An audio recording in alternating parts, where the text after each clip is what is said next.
সুপ্রিয় দর্শক, এইমাত্র শাকিব খানের উপর হামলা, গুরুতর আহত হয়ে হাসপাতালে ভর্তি সুপারস্টার শাকিব খান।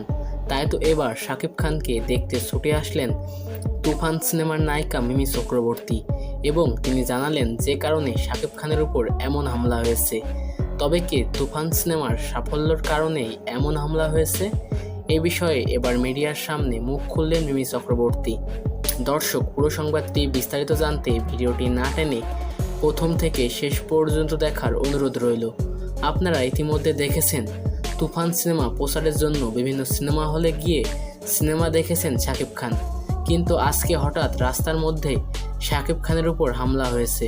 তাই তো শাকিব খান গুরুতর আহত হয়ে ঢাকার একটি বেসরকারি হাসপাতালে ভর্তি রয়েছেন।